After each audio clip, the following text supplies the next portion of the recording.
আসসালামু আলাইকুম। মুদাসসিল BD YouTube চ্যানেলে আপনাদের সবাইকে স্বাগত। জয় গুরু, জয় হোক পাক পাঞ্জাতন আহলে বায়াত ও বিশ্ব মানবতা।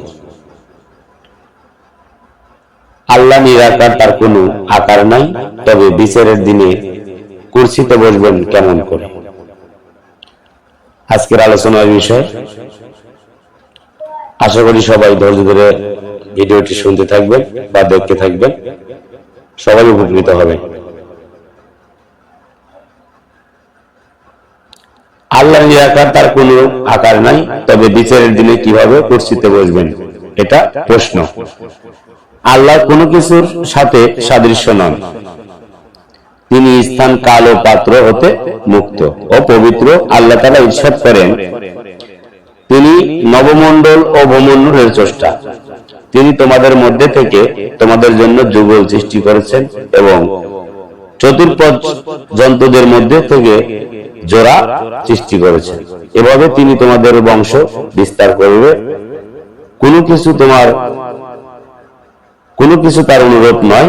তিনি সব শোনেন, সব দেখেন। সূরা 11 নম্বর আয়াত। আল্লাহ নিরাকার, তার কোনো আকার নেই। এই কথাটির আগে বুঝতে হবে নিরাকার শব্দের অর্থ কি তা জানতে হবে।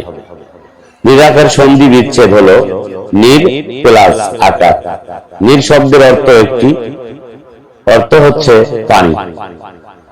তাহলে নিরাকার অর্থ হলো পানির আকার দাঁড়ায়। পানি যে পাত্রে রাখা হয় সেই পাত্রের আকার ধারণ করে। অর্থাৎ পানির নির্দিষ্ট আকার নাই, কিন্তু আকার ধারণ করতে সক্ষম। এই উদাহরণ থেকেই বুঝতে পারবি বা বুঝে নেওয়া যায় আল্লাহ নিরাকার, কিন্তু আকার ধারণ করার ক্ষমতা আছে বা রাখে।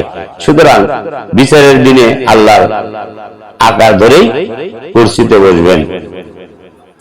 আশা করি আলোচনাটি বুঝতে বা শুনতে কোনো কষ্ট হয়নি।